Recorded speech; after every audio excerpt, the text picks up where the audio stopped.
दोस्तों, अगर आप और अच्छी नींद चाहते हैं तो हमारी प्यारी सी ऐप नींद को इंस्टॉल करें। इस ऐप पर आपको एक्सक्लूसिव स्लीप स्टोरीज़ मिलेंगी और आप बिना यूट्यूब प्रीमियम के भी इन स्टोरीज़ को बैकग्राउंड में सुन सकेंगे। इंस्टॉल करने के लिए आप हमारी वेबसाइट neend.app पर ज़रूर आइए और अच्छी कहानियाँ, स्लीप म्यूज़िक, कुछ टिप्स सुनने के लिए इस चैनल को सब्सक्राइब कीजिए। नमस्कार, मैं हूं पायल। आज सुनिए लेखक रजत की लिखी स्लीप स्टोरी। अपने दिल के ख्याल से रहने के लिए कोई सुकून भरी जगह ढूंढना वैसा ही है जैसे किसी पंछी का अपने मनपसंद पेड़ पर घोंसला बनाना। पवन भी हमेशा ऐसी ही एक जगह की तलाश में रहता है। जब वो हिमाचल प्रदेश घूमने जाता है, उसे वहां ऐसा ही कुछ मिलता है। वो वहां बसने का इरादा करता है। उसकी दोस्ती वहां की समस्त प्रकृति के साथ साथ एक कुत्ते से भी होती है, जो अपने साथ कई रहस्य लिए हुए है और जो पवन को अपने साथ एक रोमांचक सफर पर ले जाता है। तो आइए चलते हैं इनकी दुनिया में। लेकिन पहले आप अपने आसपास की सारी लाइट्स ऑफ करके आराम से लेट जाएं। अपनी आंखें धीरे से बंद कर लीजिए। अब थोड़ा सा अपने शरीर को आराम दीजिए। थोड़ा और आराम। अपने शरीर को बिल्कुल ढीला छोड़ दीजिए। कोई टेंशन नहीं, कोई तनाव नहीं। अपने दिमाग में चल रहे सभी विचारों को, चिंताओं को त्याग दें। एक शांति सी महसूस करें। सभी नेगेटिव पॉजिटिव विचारों को धीरे धीरे निकाल दें। हाथों को सीधा करके अपनी कमर के साइड में रख लीजिए। अब अपनी सांसों पर ध्यान लगाएं। मन शांत, एकदम शांत होता जा रहा है। आप बहुत अच्छा महसूस कर रहे हैं। खुद को काफी हल्का फील कर रहे हैं। सब तरफ शांति ही शांति है, सुकून है, खामोशी है। हिमाचल प्रदेश तो पहले ही बहुत सुंदर, हरा भरा, बर्फ से लदा हुआ है। पेड़ों की लंबी लंबी कतारें हैं, पूरी तरह खुला खुला है और पहाड़ों से घिरा हुआ भी। हिमाचल प्रदेश में ही एक कस्बा है पालमपुर। आसपास जंगल और बड़ी बड़ी पहाड़ियों से घिरा पालमपुर। पालमपुर को किसी भी दिशा से कहीं से भी देखो, ये सुंदर ही दिखता है। पालमपुर की खासियत ये है कि इसे चाहे किसी खेत के किनारे खड़े होकर या बड़ी पहाड़ी के ऊपर चढ़कर देखो, किसी भी दिशा में खड़े होकर देखो, सुबह, दिन या शाम, कभी भी देखने पर पालमपुर आपको मंत्रमुग्ध ही करता है। यहाँ वैसे तो कई सैलानी घूमने फिरने और अपने आप को फिर से ताजा करने आते हैं। पर एक सैलानी जिसका नाम पवन है, उसे ये पालमपुर इतना पसंद आया कि वो यहीं बस गया। परंतु ठीक पालमपुर में नहीं, उसके पास थोड़ा सा दूर हटकर। पालमपुर पहाड़ियों से घिरा हुआ है। पवन कुछ दिन यहाँ घूमने के इरादे से आया। उसने सारी पहाड़ियां देखी जो पेड़ों की तरह खड़ी है, और सारे पेड़ देखे जो पहाड़ों की तरह खड़े हैं। यहाँ के जंगल ऐसे हैं जैसे आसमां में बादल घिर आए हों। दूर दूर तक हरे आसमान की तरह बिछे खेत। ये सब देखकर पवन पूरे 1 महीने तक यहाँ रुका रहा। यहाँ के पूरे नजारे देखकर, यहाँ की आबो हवा में सांस लेकर, यहाँ की खूबसूरती आंखों में भरकर, यहाँ का शुद्ध और ऑर्गेनिक खाना खाकर पवन यहाँ ठहर गया। बाहर से ही नहीं, अंदर से भी। 1 महीने तक यहाँ की खूबसूरती आंखों में भरकर और यहाँ की ताजी हवा सीने में भरकर पवन ने यहीं रुकने की ठान ली। पर कहाँ? ये तो अब तक पवन को भी नहीं पता था। इसलिए 1 महीने पालमपुर में घूमने के बाद वो जगह ढूंढना शुरू की जहां पवन ठहर सकता है और उड़ भी सकता है, हवा की तरह, बिल्कुल अपने नाम की तरह। पवन का स्वभाव बचपन से ही ऐसा है। वो आबादियों से थोड़ा दूर और प्रकृति के एकदम नजदीक रहना चाहता है। उसे सिर्फ लगता ही नहीं, बल्कि इस बात का पूरा यकीन भी है कि प्रकृति अपने अंदर अनगिनत राज समेटे हुए हैं। और इस बात की पवन को हमेशा उत्सुकता भी रहती कि उसे वो राज पता चले। वो प्रकृति के साथ, पेड़ों के साथ, पौधों, फूलों के साथ, छोटी छोटी घास के साथ, पहाड़ों के साथ, आसमां के साथ, बहती हवा के साथ बिल्कुल ऐसे रहता जैसे ये उसी का हिस्सा है। जैसे परिवार में आपको कोई बहुत प्यारा और आपके बहुत करीब होता है, बिल्कुल वैसे ही पवन हमेशा इन सब से बात करता और अपने बारे में बताता, अपने सारे राज इनके साथ शेयर करता, इस उम्मीद में कि कभी ये प्रकृति, ये आसमां, ये जंगल भी कभी मुझसे बातें करेंगे और अपने राज भी मुझे बताएंगे। पवन का बचपन जिस घर में बीता, उस घर के सामने नीम का एक बड़ा सा पेड़ है। पवन घंटों नीम के पेड़ को निहारा करता, उसे देखते देखते कहीं डूब सा जाता, उससे बातें भी करता और उससे हर छोटी छोटी बातें शेयर भी करता जो अपने परम मित्र से ही की जाती है। वो नीम का सुंदर पेड़ उसका परम मित्र ही तो था।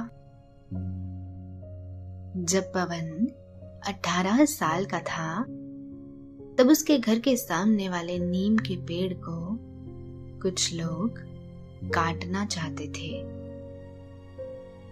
तब छोटी उम्र होने के बावजूद पवन ने इस बात का पूरा विरोध किया। कई संस्थानों के पास गया कि वो पेड़ ना काटने दिया जाए। अपने आसपास के दोस्तों को इकट्ठा कर सभी के सामने अपनी बात रखी और आखिरकार वो पेड़ कटने से बच गया। पवन की उस पेड़ में जैसे आत्मा बसती हो। आज पवन की उम्र 29 साल है। अब तो वो बहुत घूमता फिरता रहता है और उसके पास एक डायरी भी है जिस पर उसने लिखा हुआ है कि उसने कितने पेड़ों से बात की, आज तक वो कितने पेड़ों से मिला और किन किन पेड़ों की क्या क्या खासियत होती है। सब कुछ लिखा है उस डायरी में। पालमपुर में पवन अपने स्वभाव की ही तरह कहीं एकांत में ऐसी जगह ढूंढने लगा जहां वो प्रकृति के करीब ही नहीं बल्कि उनके साथ रह सके। और वो जगह उसे एक दिन दूर से ही नजर आई। वैसे तो पूरा पालमपुर ही पहाड़ियों से घिरा हुआ है, पर इन सब पहाड़ियों से दूर एक और पहाड़ी है जो दूर से देखने पर ही सबसे अलग दिखाई पड़ती है। पवन उस पहाड़ी को देखकर ठहर सा गया। वो पहाड़ी देखने पर उसे लगा जैसे ये बस उसे ही दिखाई दे रही है, वहां और कोई था भी नहीं। पवन उसके पास जाने लगा। दूर से तो ये पहाड़ी काफी बड़ी दिखाई दे रही थी, जिस पर चढ़ना या उसके ऊपर जाकर पूरा शहर और जंगल देखना नामुमकिन लग रहा था। पर पवन जब पहाड़ी के पास गया तो उसे दिखा पहाड़ी पर तो आराम से चढ़ा जा सकता है। उस पहाड़ी पर अलग अलग तरह से पत्थर लगे हुए हैं जिस पर पैर रख रख कर आसानी से पहाड़ के ऊपर तक पहुंचा जा सकता है। पवन बिना रुके पहाड़ी पर चढ़ने लगा। उसने ऊपर पहुंचने में ज्यादा समय नहीं लगाया। पवन पहाड़ी के ऊपर पहुंचकर उसके बीचों बीच लेट गया। उसकी सांसें अभी भी गहरी चल रही थी और वो अपनी बाहें फैलाए लेटे हुए आसमां को देखने लगा, जैसे कोई पंछी अपने घोंसले में से आसमां को देखता है। कुछ देर बाद पवन ने तय कर लिया कि वो यहीं रहेगा।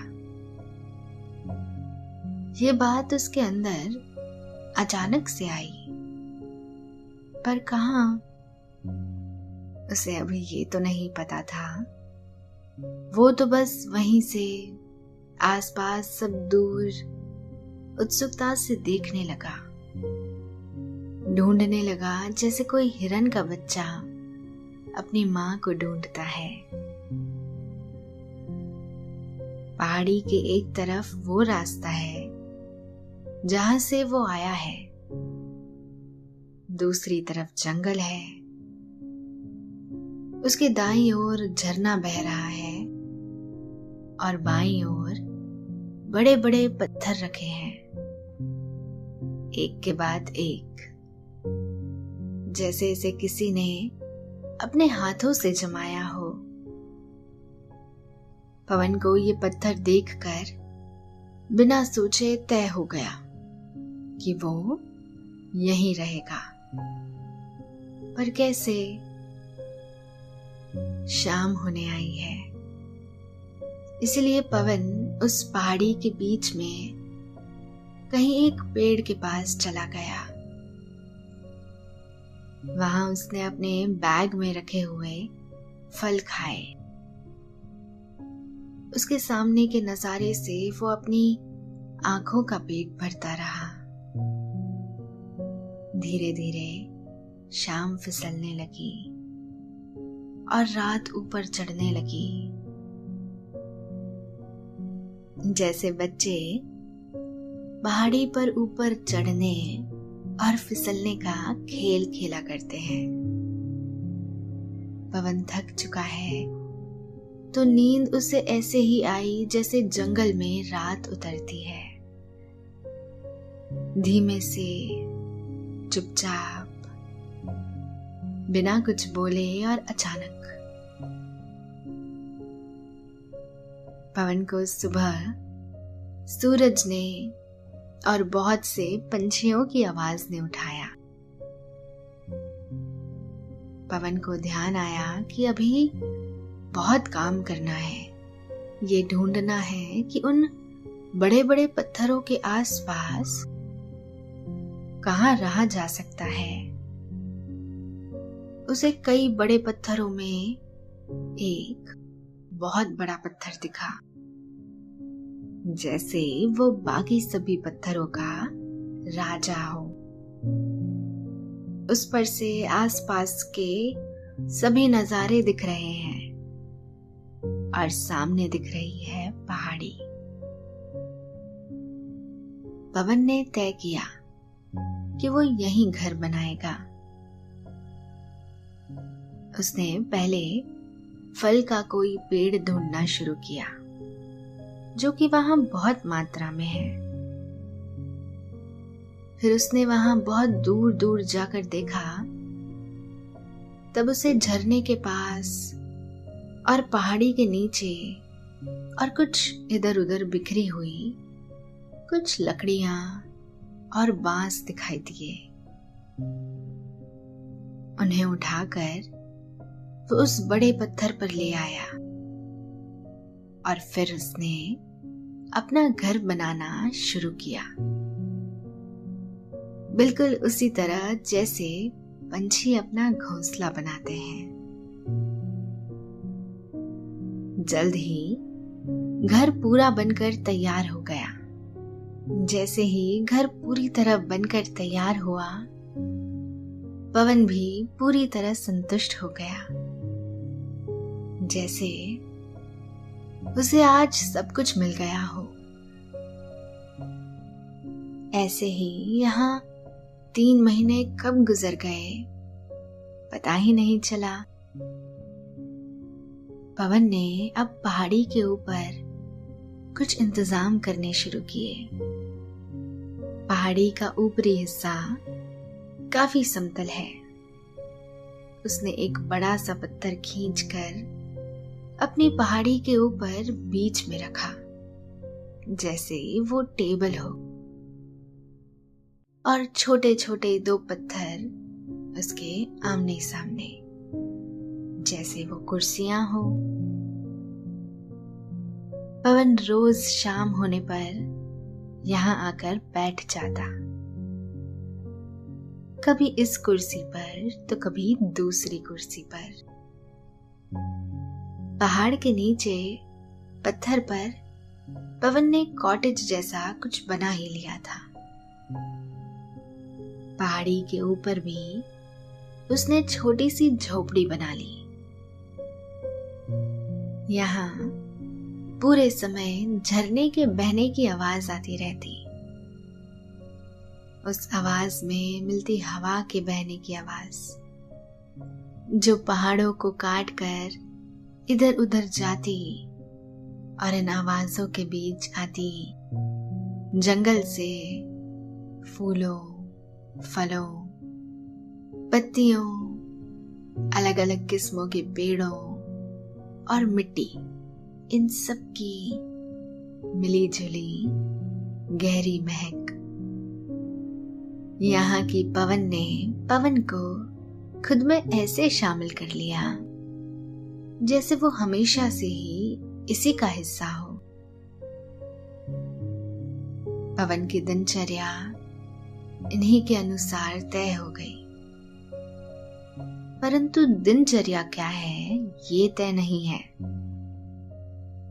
जैसे हवाएं ये सोचकर नहीं बहती कि इसी दिशा में बहना है, वैसे ही पवन भी कभी पहले से तय नहीं करता कि आज क्या किया जाए। उसका हर दिन ही एक एडवेंचर होता है और हर रात किसी जंगल की तरह गहरी और शांत होती है, जो अपने साथ अनंत राज लिए हुए हैं। पवन अपने कॉटेज में भी रहता, पहाड़ी के ऊपर बनाई झोपड़ी में भी जाता, कभी कभी उस रास्ते भी जाता जहां से वो आया है, कभी कभी झरने के पास घंटों बैठा रहता। तब उसे कई तरह के जानवर उसके सामने वाले किनारे पर दिखते, अपनी प्यास बुझाते हुए।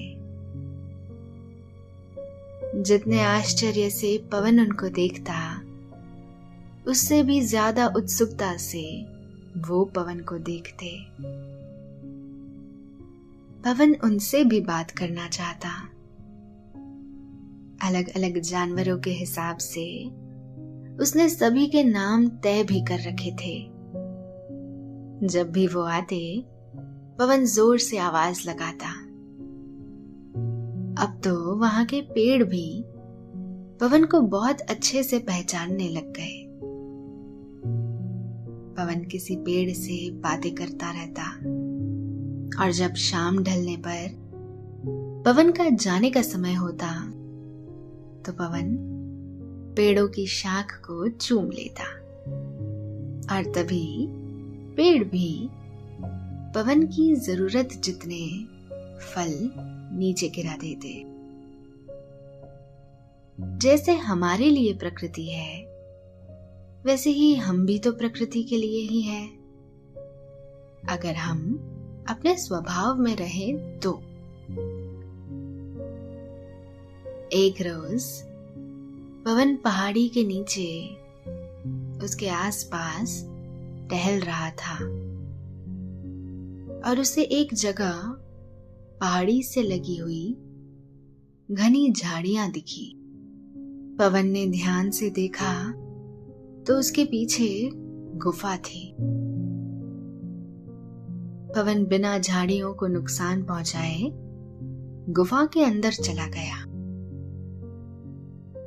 दिन का समय था तो गुफा के अंदर पर्याप्त उजाला था। गुफा ज्यादा बड़ी नहीं है और वहां दीवारों पर बहुत तरह के चित्र बने हुए हैं और कुछ अजीब सी आकृतियां बनी हुई हैं, जैसे कुछ लिखा हो, पर पवन को नहीं पता क्या लिखा है। उस प्राचीन गुफा ने, वहां बने चित्रों ने, वहां की अनोखी आकृतियों ने और वहां बने नक्शों ने पवन को ऐसे कनेक्ट किया, यह आभास दिया जैसे वो भी हजारों सालों से इस गुफा में और इसी पहाड़ी के आसपास रह रहा हो। जैसा कि पवन हमेशा से चाहता था और उसे यकीन भी था कि प्रकृति अपने अंदर कई राज छिपाए हुए है। उसकी ये बात कुछ कुछ सच भी होने लगी थी और ये गुफा का उसे मिलना उसी का परिणाम है। पवन जहां से आया उस रास्ते पर भी जाता, अपने कॉटेज नुमा घर में भी रहता, पहाड़ी पर बनाई हुई झोपड़ी पर भी समय व्यतीत करता और झरने के किनारे भी घंटों बैठता। परंतु जंगल को वो हमेशा पहाड़ी के ऊपर से ही, दूर से ही निहारता, नीचे उतरकर उसके पास नहीं जाता, क्योंकि उसे लगता कि अगर वो वहां जाएगा तो वहां के जानवर, वहां रहने वाले जीव जंतु असहज हो जाएंगे। वो उनका घर है और किसी के घर में उनकी बिना इजाजत के जाना पवन को नागवार था। वो दूर से ही जंगल को देखकर अपने दिल को तृप्त करता। जिसे हम नहीं जानते उससे हम सबसे ज्यादा आकर्षित होते हैं। जंगल को देखकर पवन को भी यही आकर्षण होता। जंगल को देखकर पवन का ये एहसास और घनीभूत हो जाता कि असल में इंसान और प्रकृति एक ही है। उसे लगता कि जो खूबियां उस जंगल में है वो उसमें भी है। जरूरत है तो बस खुद को जानने की और खुद को समझने की और खुद के साथ कुछ ज्यादा समय रहने की। अब पवन को यहाँ रहते करीब 6 महीने से अधिक हो चुके हैं। वो जितना प्रकृति के करीब आया है उतना ही प्रकृति भी उसके करीब आई है और दोनों का आपसी रिश्ता बढ़ने लगा। समय के साथ और गहरा होने लगा। दोनों का आपसी रिश्ता जितना गहरा हुआ उतने गहरे राज भी पवन पर खुलने वाले हैं। एक रोज की बात है। शाम के लगभग 6 बजे का वक्त है और सूरज अपनी सुनहरी आंखों से सारे अस्तित्व को देख रहा है। जंगल से गहरी और मनमोहक खुशबू हवा अपने साथ लिए दौड़ रही है, जैसे हिरन कस्तूरी लेकर गुलाचे भरता है। पवन पहाड़ी के छोर पर खड़ा जंगल को निहार रहा है। उसके सामने जंगल और आसमान ऐसे मिले हुए लग रहे हैं जैसे एक बड़ा सा 2 रंगों का कालीन बिछा हुआ हो। तभी पवन को जंगल के आखिरी छोर पर जो पहाड़ी है वहां की लंबी लंबी घास में कुछ हिलता हुआ दिखाई दिया। पवन का ध्यान उस ओर गया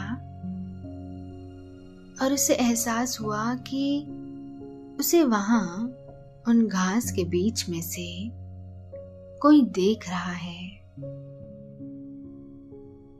और धीरे धीरे शाम ढल गई और पवन आंखों में आश्चर्य लिए अपनी कुटिया में आकर सो गया।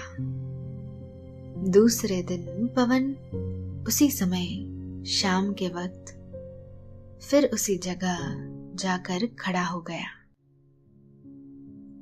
कुछ देर बाद उसे फिर नीचे जंगल और लंबी लंबी घास में कुछ हलचल दिखाई दी।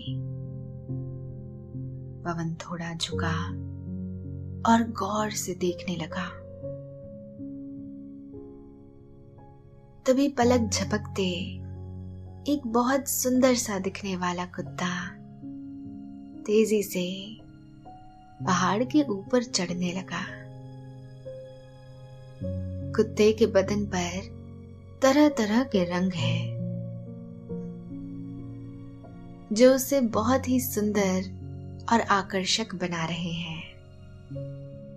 पवन की आंखों में खुशी, आश्चर्य और जिज्ञासा एक साथ दौड़ने लगी। कुत्ता पास आकर पवन के पास खुशी से दुम हिलाने और प्यार से पवन के चेहरे को चाटने लगा।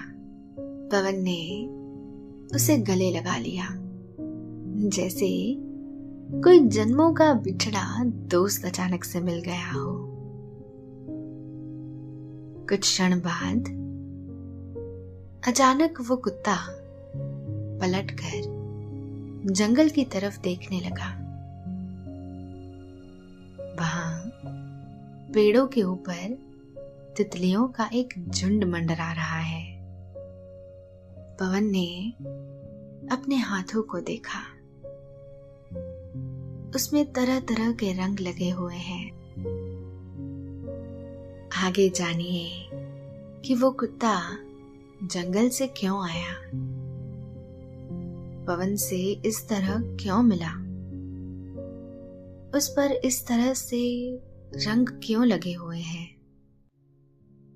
और उस कुत्ते और जंगल के बीच क्या राज है,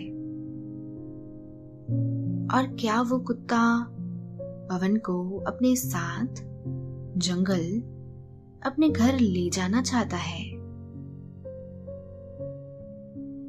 जानने के लिए डाउनलोड करें नींद ऐप।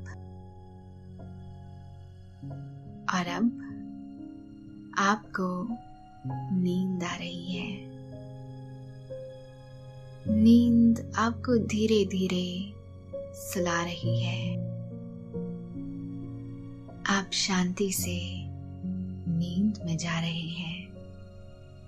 आसपास का माहौल बहुत सुकून भरा है और आप गहरी नींद में हैं। शुभ रात्रि। दोस्तों, इस कहानी के अगले भाग को सुनने के लिए आपके अपने प्यारे से ऐप नींद को इंस्टॉल करें।